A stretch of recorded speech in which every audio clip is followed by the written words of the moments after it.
Hello and welcome to another tutorial video. In this video, we'll be talking about the topic of composition.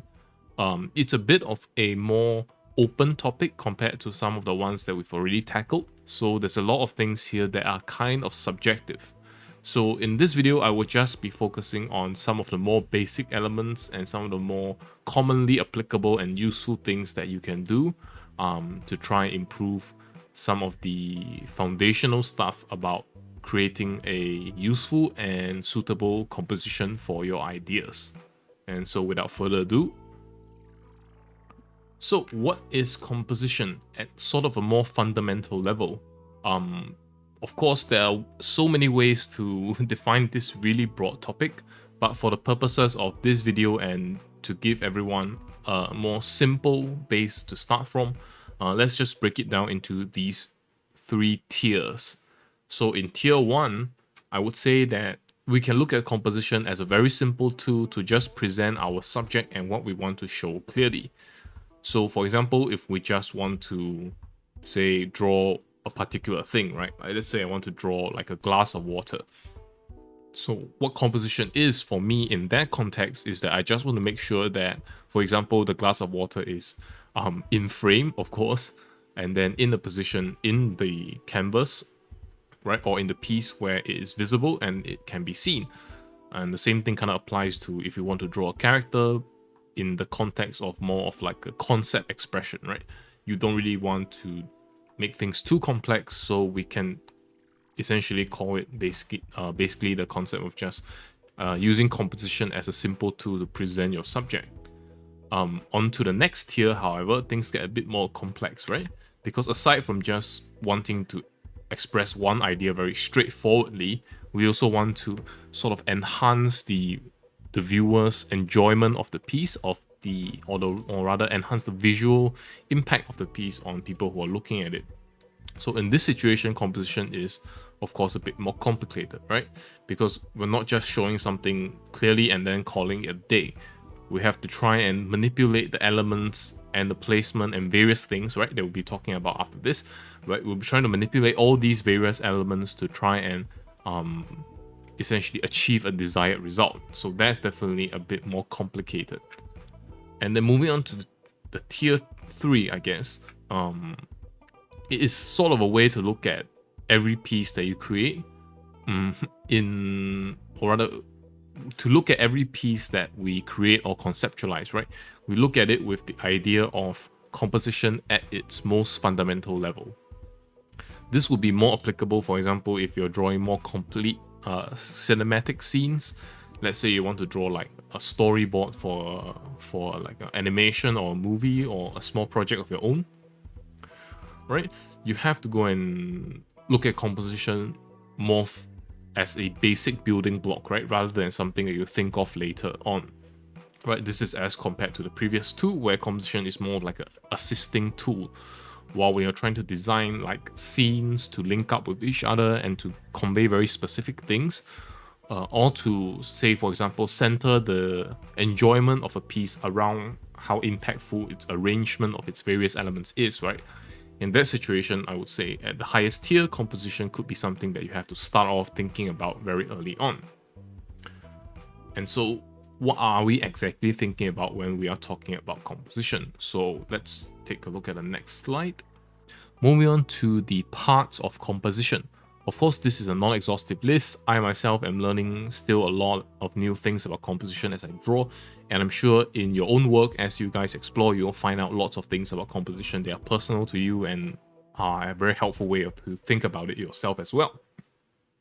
So for now, we'll just be talking about these 4 items that I find is a useful, right, simplified but useful way to think about composition at a basic level, right?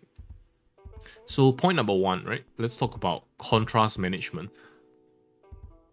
The thing about creating focal points and even just being able to, right, as we've just said before, simply being able to display your own subject relies on the idea of contrast. In order to have an image at all, right, we need the pixels on the image to be of different colors or different brightnesses. or to give us different information. So that is where contrast comes in. If we're able to manage our contrast, we'll be able to create areas of attention where whenever the contrast is high, the eye is drawn to it as well. And wherever the contrast is low, right, it becomes lower on the totem pole, right? It doesn't mean that we have a low contrast area and suddenly no one ever looks at it, right? So that is kind of the nuance involved in the contrast management. And then again, right, the idea that values are involved is of course, you know, the basic idea, but interestingly, I find that colors are also involved. So let's take a look at an example of this. So this is a piece that I think is detailed enough to act as a good sort of example for this. So in this case, in some sense, it's quite straightforward, right? Looking at the big picture, or let's see if I zoom out, it's quite obvious that there is a key area of contrast here in this region of the painting, right? Because we have this essentially massive area in shadow, right? This entire area is in shadow, like all this. And then the green area is the one in the light. So what this does is essentially create a region of high contrast. And by placing this region near the character's head, which is my intended focal point, it is going to be able to draw the viewer's head, or the viewer's focus, right, into this area of the composition. So when we talk about managing contrast, it's not just about, okay, let's just create high contrast near whatever focal point, and then we're done, right? There are so many ways to do it. You could do it behind the character in this sort of silhouette way, which we'll be talking about a bit later. Or you could just say, for example, have like the entire area be in shadow, but have like a really bright spotlight on the character's face as well. I'm sure there are plenty of compositions where I do that. And after that, right, it's not just the end of the story once the middle is done. We still have to think about things like secondary focus points, right? How do we want to manage the contrast there? And here, for example, right, this is sort of a secondary focal point. Excuse me.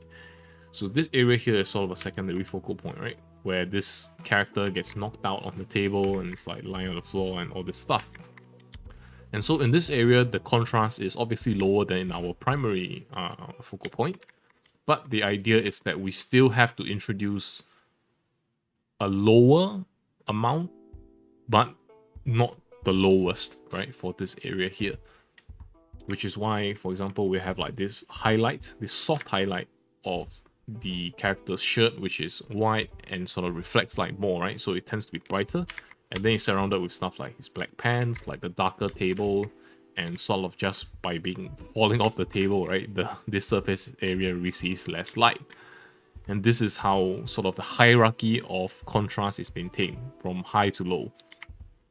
So this is sort of the values, because right now we're really just talking about brightnesses, right? It's the brightness of the table and sort of the semi-brightness of this character here that allows us to create secondary focal points. And for this image, right, it's sort of kind of a different example on how we use contrast.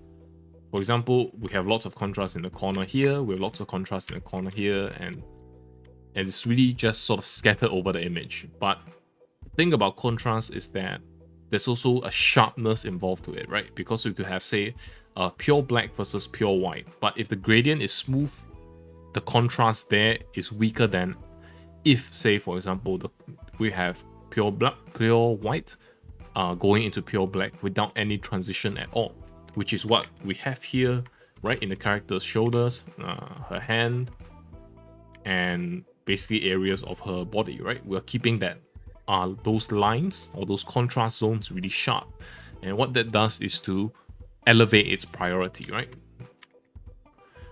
For example, these areas, right, this area, and even this area, right, because the hair in contrast with that is really sharp, and it's also of a different color, right? As you notice here, color plus values, right?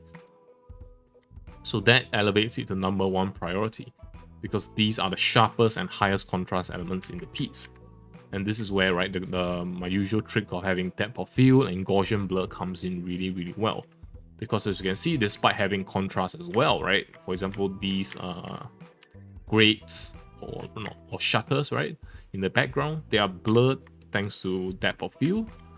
right? Same with this junk on the ground. Like all these things are lower on the totem pole despite sort of being quote-unquote high contrast purely in terms of value, but because they have sort of this softness to them, they're not immediately as eye-grabbing as, for example, the sharp edges here. And in this sense, right, we are also looking at sort of a second level of contrast, because we're not looking at like the contrast of these individual zones within themselves, but we can also look at something like, for example, the contrast between the character's silhouette and the background. So this also gives us a nice chance to use different contrasts, even though it's on a lower level and is weaker, right? This set of contrasts here is weaker than the set of contrasts here, right? They are weaker, but they are still present. And what this does allow us to do is to essentially present the character's silhouette and shape clearer to the audience. Because let's say we have like the entire region on the bottom here, like in shadow, and we don't have these like little pinpricks of light to help essentially brighten the background, what you get is kind of this. And then if we look at the thumbnail, right, you can look at it on the top right, or you can look at it right here, you'll notice that her body language is really greatly reduced. Right, and then we can't tell whether she's leaning against the thing or whatever is going on down below. So we have contrast all over the drawing to again showcase our character, showcase the body language, express the silhouette, but we also make sure we maintain a hierarchy in this contrast management, right? So we save the best contrast for the most important parts, but we still have good contrast for the slightly less important areas to have a complete image as a whole. And here again, right, this is just another good reference image I found. This is a really nice image of, this is just a really good composition for a photograph, because you notice the highest contrast, both in terms of color and value, right, is concentrated on this lady here. And it's really nice because despite a high area of contrast, right, the image is still very natural. It's not as if it's very awkwardly manipulated to fit into a composition like this, right? The light is natural. There's a shadow that is naturally occurring on the left side of the composition that allows this area to sort of be, you know, lower in value to blend in with the foreground. Same with the buildings in the background as well, right? Because they are essentially the shadow facing side of the building. They are darker, which leaves like this really strong patch of sunlight in this area here, right? And what helps this also is the perspective, right? Because of how the street sort of recedes into the distance and is visually smaller on the canvas, this area here is also smaller, which leaves like the biggest block of, you know, pure brightness in this region here, which perfectly complements sort of our character here, right? And the color itself also adds on to it as well. So this is a really nice composition. Of course, you could say, hey, there's a bit of extra interest being generated in terms of the guy outside as well. So I would say this is kind of one of the things that you really can't control when you're taking a photograph like this, right? Yeah, but this is another example. And let's touch on the idea of contrast management in color before we move on to the next one. So if you take a look at the image on the right here, it's a piece that I more recently completed. And one of the things that I struggled with during this piece is the idea of how do I add more contrast to the character's facial area, or the head, right? Because this is an area of interest. I want the attention of the viewer to be directed there as well. So one issue I found was that I can't really silhouette the character here, right? Unlike in the previous ones where I could just have like a brighter background, like in this reference image as well, right? I can't just have this bright background. The thing is because I have decided to have this character in this sort of lighting setup where the light comes from top down and the background is like a city at night, right? So unless I introduce a really bright billboard, like just to silhouette the character, it would be essentially impossible. And the next thing is also that if we were to introduce a really bright element behind the character, for example, let's just do it now. And let's say if I were to introduce this very bright billboard behind the character, then we have the issue that we have essentially a conflict of strong light sources.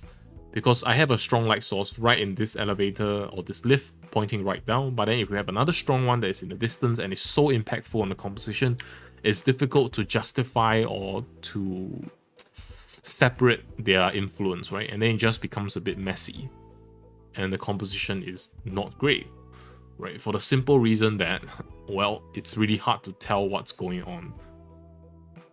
And even, right, even if in the real world such situation exists, it may not make for the best photography, right? That's why photographers edit sometimes, or rather a lot of times, right, to achieve the best possible artistic effect.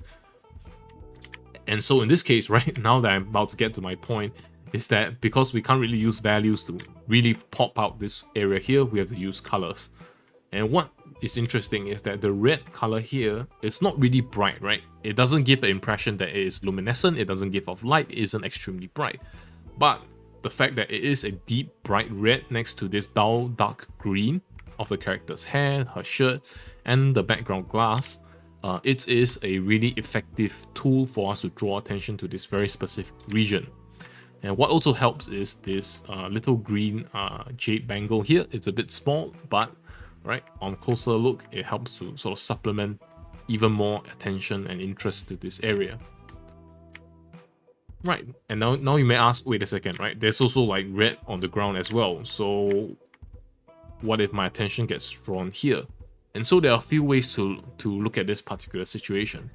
In the first place, because of our ability to like fully light this scene, right? Generally speaking, we as humans tend to look at facial features first. So because we have our face also supported by an equivalent detail, right, equivalent sort of contrast element to support it, right? Generally speaking, it is easier for us to have our gaze shift to ahead. However, at the same time, right, you also notice that this area at the bottom is actually also one of my focal areas as well, because I actually do want to showcase this guy getting knocked out on the floor with ketchup and fries scattered around. And it's also a nice chance to show off the details on the character's shoes and the sort of the floor of the elevator and the glass as well. So it is actually a secondary focus, which makes it really, really nice. That it's also convenient that we can add some red here as well. And right, and if we take a look at the image here, you'll notice the red really doesn't contribute much to the contrast in terms of values. It doesn't make things brighter, or it doesn't silhouette the character in the same way the bright sunlight does, right? In this previous example here. It simply adds a strong, vibrant color. So in this case, it's a color contrast that we are essentially executing. Yeah, and so this is all the examples I have for contrast management. So moving on to the next one, right? Shapes and spaces management. So this is really a sort of kind of like a natural flow from contrast. Once we're able to make use of contrast to demarcate our character or various elements, they naturally form shapes. And this is how we can look at it, right? What shapes do for us is to create impressions and really improve the readability of what's going on. So for example, let's say we have a very simple shape, as I'm about to show you right now. Right, let's say we have these two different compositions. Immediately, you're going to start having some assumptions of what is going on, right? For the first one, it could be a character like exiting a cave, if we look at it like this, or like entering a wide open space from a very dark and imposing space, or rather the opposite, right? They could be entering towards us on the canvas, whereas on the right side, it's kind of obvious that, or rather it is easy to think of as like a character standing atop a open mountain. But all these are just really simple shapes. And the idea of why shapes are important is because shapes are the things that our brain really tries hard to interpret. Of course, since we're doing full paintings, right, we can't just leave them as this. But the thing about paintings is that the first glance and the first impression doesn't last for very long. People only have enough time to take in very few details, so they can really only take in the big shapes. And so if your shape doesn't, or rather your overall shape layout doesn't make much sense in the composition, it is difficult for people to, say for example, keep paying attention and delving deeper into the piece. right? So the idea is that we want to create a composition where the big shapes align, right? Align. The keyword is align with our main content as well. And so when that happens, right, people can see the painting, immediately understand your intention, and then go in and look at the painting, and then still have it, you know, be coherent and be enjoyable and exactly what they expected to see. So we have some examples here as well. Taking a look at the left one, the shapes here are slightly a bit more abstract, other than the simple silhouette of the character, which immediately, right, even as a thumbnail, you're going to be able to tell there's a character sort of with the head, the waist, right, being thinner than, say, the torso and the hips, and then the arm going out this way, and the bump on the left being the leg. So you're immediately going to be able to tell that this is a character sitting down. So that is sort of what the shape is doing at a first glance. Secondly, right, by having this sort of receding pattern, or rather converging lines from the lanterns, and essentially making good use of perspective lines, right? What this is going to do for us is to also subconsciously convey the idea that the character is in the foreground and whatever is in the background is sort of far away. And then we have this big round shape here that kind of, I feel, right, my intention is to use it to convey a more abstract kind of very mystical temple, very exotic sort of place. And so this is what the shapes are doing for me in this piece. So that one's a bit more abstract, but for this second piece on the right here, this is a more recent one. I think I really like how I was able to make use of shapes here. Not to pat myself on the back too much, but I think what I managed to capture well here is how simple the shapes are, but how effective they can be as well. So we have this boat traveling down a nice little lake. And of course, there are many ways to show boats traveling down, you know, moving down the water, right? You can have someone trying to show someone rowing, can show like a motion blur, but one of the best ways I found out after looking through a bunch of references is to, as you might have seen the inspiration for this piece in the recent process video, is to essentially have the boat part leaves on the surface of the water as it passes through. And so let me show you how this piece looks like in terms of very simple shapes. So let's hit it with a posterize tool. Just make it 2 levels and then turn it into black and white. Right, so this is how the piece will look like if it were just a 2-value, very, very rough sketch. And especially if you zoom out, right? You can't tell anything other than it is an object like piercing through like a dense mass of something else. And so this concept immediately, right, conveys a sense of motion. It conveys a sense of physics and weight to whatever is moving through all these things that's separating out and is trailing behind. So in this sense, right, the shapes and the spaces and empty spaces above really give the concept a environment to shine in, which is why as I followed this sort of design, or this shape design closely, right, I was able to create this piece, which I think nicely sort of conveys my intention even from a wide glance. And of course, not to forget space as well, right? Shape and space.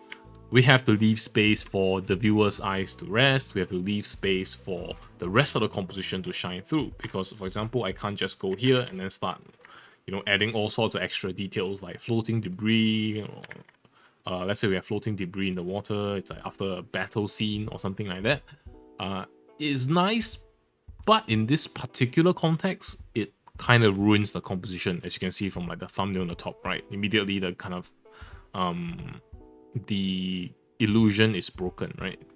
So this is kind of idea of leaving spaces and not overcrowding your composition and being sort of more focused as you design your shapes. The same thing on the left here, right? The top left and top right, or even top middle and, or rather right middle and right left areas are all sort of very quiet and empty to leave space for the central and bottom areas to shine. And now let's move on to the third point. information density control. This is a bit of a mouthful, but what I mean is, as we add things to the canvas and as we paint our details in, there is a need in it compositionally speaking to leave space to rest, right? It sort of overlaps a little bit with space management, but there's also a bit more that I would like to talk about here as well.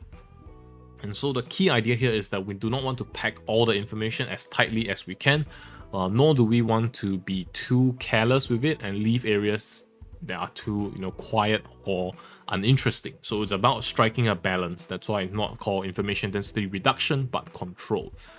We have to make sure there is a certain level of quality and all that involved. So let's take a look at a very simple example in this first piece here. So as I was trying to figure out how to describe this character walking in on the scene heavily armed, it was difficult at first because I just tried to show the weapons alone, or try to show the back of the character without weapons or very little weapons showing. But I think a final result is that I realized that if I could, say for example, concentrate a lot of detail in the weaponry and then leave the rest of the image quieter, it's going to create a nice balance, right? Because there's going to be a whole bunch of detail here for people to look at and figure out, even when zoomed out, right? Whereas the left side here, it's simple in a sense that while it's painted sort of in detail, there are not a lot of individual elements, for example, to attract attention, right? For example, on the right, there's so lots of chains and links and strings and different materials and all that. While on the left is just pants, which are rendered properly. So this is one concept of how we want to position areas of detail around our piece, while the supporting areas are, again, right, the idea is that they're not undetailed, they're not empty, but they are on a lower position in the hierarchy. And I guess a lot of things can be said for this piece here as well. For example, most of the detail is concentrated around this region, and I did this because specifically for this piece, it was drawn as a book cover to the Asian illustration collection. So the idea was that the main image, the viewable image, is going to be here. There's going to be a bunch of text below, and this is going to be a back cover where there's going to be text here as well, I believe. And so in this very specific case, right, it was quite easy to figure out, okay, we'll have our detail here, we'll have some quiet areas to rest here and here, and then we'll have a secondary area of complexity here. So yeah, another example of how we don't want to overload ourselves. And next is a bit of a negative example. This is an older piece, and one of the problems I can tell with this piece is that I actually didn't add enough detail. So in terms of balance, right, there's a certain ratio that is there. For example, the character is more detailed and there's areas to rest in the background and the foreground, right, sort of. But the issue is that aside from the drawing not being too good, like inaccuracies here and there, another issue is that the overall level of detail is too low and that we need to increase it. And what do I mean? For example, the character's face here is drawn too simply. There's not enough rendering. The volumes are not defined enough. Her clothing here as well is a little bit too blurry. Right, same with the hair, right? Not enough strands, and the things here are all a bit not as good as they should be. And made even worse is that the background is this gray sky, which is unfortunately too low in detail, right? You can't really have, or rather I find it really difficult to have entire massive pieces of the painting just be extremely low detail. So this is a more recent remake where I decided to say, okay, let's try something else. So in this version, of course, some of the basic things are that I painted the face a bit better in terms of proportions and surfaces. So that's fixed, and then I added more detail to the hair as well. Right, as you can see here, there's a lot more individual hair strands, and the idea is that I wanted to create high information density around the character's face and the upper torso, as well as distributed around the character. Essentially, the basic thumbnail sort of stays the same, but the distribution of detail is up across the board, right? So for example, in the background, we have lots of shapes, interesting shapes to represent the leaves, right? They are complex in the sense that they are noisy, but they are not too attention grabbing to take away from the character or the sword. So I think this is sort of another way we can look at the balance of detail, right?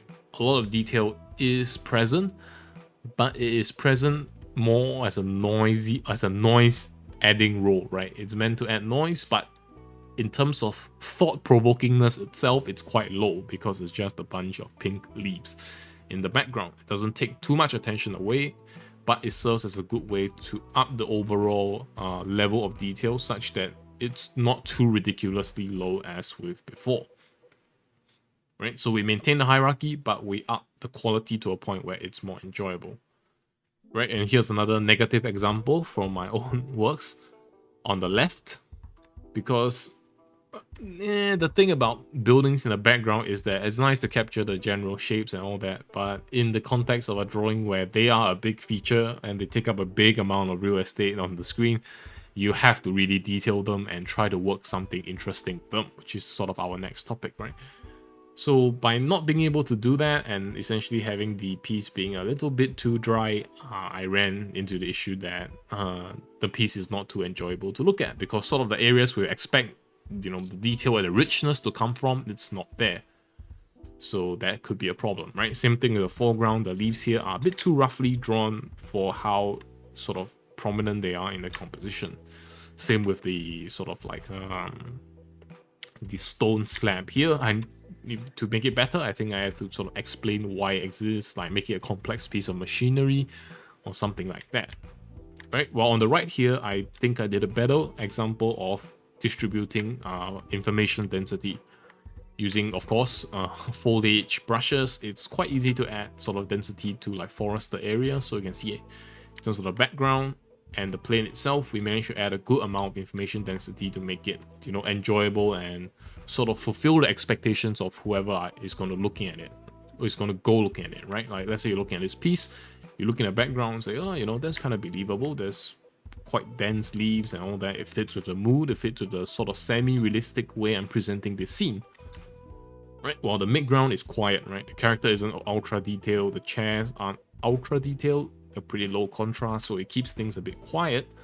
And then in the foreground, right, I have another bunch of detail here to show, okay, these are rocks, these are leaves, these are tree roots growing in this sort of like dilapidated airport terminal.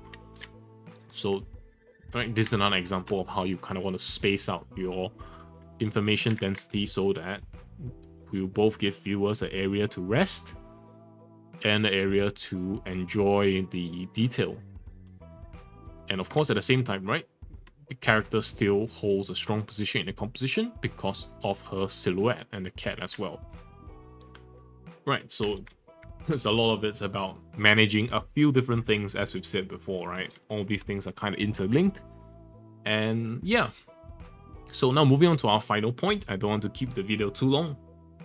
Capturing viewer interest, I think, is a good place to, or rather a good thing we need to pay attention to when we are creating our composition, because our composition can be really interesting to ourselves in a first impression kind of way, but it may not be so good to ourselves later on, or when we show it to people who see our art. And here are some reasons why. Let me just hide some of the later images. Right, and so I titled it Capturing Viewers and Your Own Interest, because sometimes we have some images that really inspire us, right? Or really just say, oh, this is really cool, I want to do something with this. So I really like this photo here on the left. I think it's a cool setting, right? Very nice, moody lighting. And then the middle one is, such an interesting corridor with like this very, very interesting decor. And like, I just like this building because it gives a sense of scale and like a sense of strange uniformity, right? Like sometimes I think, what kind of lousy apartment would be in here, right? Like stuck in between these two buildings, your clothes can't even dry when you hang them out. And it's just like nice things that I like to sort of think about and just think that they are cool, right? And same with these concepts here. And so the idea is that sometimes we have interest in various ideas, but the issue is that when we just jump straight from that to a piece of our own work, or just introduce them very straightforwardly, they're not going to work out that well. And that's because we haven't really processed the idea and brought out, or rather properly expressed, what's so interesting about the idea itself. So for example, comparing these two images, the one on the left is really nice in a sense because I like it because it reminds me of some places I've stayed in. Right, and it's kind of like nostalgic, and I like also the spread of vegetation and kind of this complex verticality of the road and the building and how there's a slope and there are like flats in the background. I like it, but if I were to just draw a scene very, very closely based on this, it's not going to do too much to express why I like the place, right? Whereas on the right side, we can introduce quite a few elements to really help our viewers and ourselves in the future as well, right? To enjoy the piece beyond the very, very idiosyncratic coolness that we find on our own. So for example, if I wanted to capture something like this scene, I would consider adding things like scale, right? I can express scale by having like this huge crane, these really little guys below. This is a like, very nice photo. We can capture the scale firstly, and then we can capture sort of this really wide space, right? Of complex buildings, right, roadways, and then very cool designs like this sort of old style roofs on this sort of more modern flat with like, you know, these greenish windows with that tint. Right, it's a very nice blend of old and new, right? There's also lots of foliage, which we like as before. So this image here is going to be a lot more enjoyable because we can have like a more immediately accessible, right? I think the keyword is immediately accessible, or the key phrase. An immediately accessible element that we can play on for viewers to really just hook onto, because they can see, oh, it's a character, oh, it's a huge place, it's a massive crane, and oh, you know, this is an interesting scene. Now I'm more, how do I put it? Now I'm more committed, right? Or now I'm more involved, or I'm more immersed in the scene. That's so such that I want to look at what's behind. Because without, say, something to hook the viewer in, right, no one's going to really bother to look more into depth. And if we have a character here, for example, immediately people think, okay, what adventures could a character go on in such an exciting place, right? So that's the kind of thing that we're looking for. Right, we'll say the same thing goes for poses as well. Sometimes we can draw a pose on our own and we think it's cool. For example, I thought this pose on the left was cool, right? But in reality, perhaps could I have refined the pose more? Could I have made it more extreme? Could I have made it more graceful and flowing? Right, so sometimes it's also important that even though we think we have something good, we still take a look to, at the very least, right, explore a few more options for ourselves as well. Fortunately, this piece on the left isn't really a complete negative example. I think there are still a few things that I did well with this. For example, I introduced the element of a sword, which I think keeps things a bit interesting, and like the red light on the left is also a part of the composition that I actually found quite essential in introducing this like little spiciness of color into the piece. Otherwise, it would just be sort of this very monotone gray and black and white.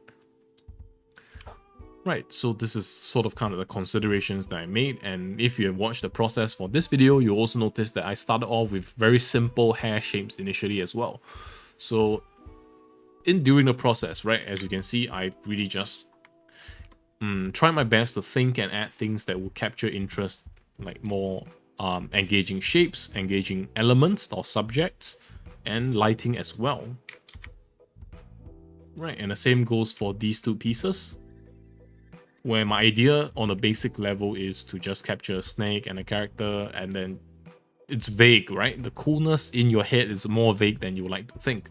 But as I drew, I did research on how to draw a snake's head properly, you know, what is a good way to render the scales, how the snake's body bends and twists, and then think about the use of different colors to sort of make an immediate impact. For example, for this piece on the right here, which is the first I started off with, there wasn't a lot of red in the scene at all until I decided, okay, let's try to have the scene have something that pops out more. And I realized, okay, let's try having these red petals or leaves all over the ground.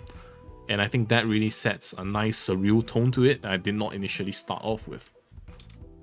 So Same thing with the left here as well, right? I think the red and the white makes a really nice combination that I did not think of at first, but later on I picked up because I was, again, trying my best to look for things that help to enhance my idea, right? It's not so much that we have to look for things that are already interesting to replace our own ideas, but that when we have our own idea, we want to take the best of it and then express it effectively with the help of different elements that can hook the viewer as well and enhance our own idea as well.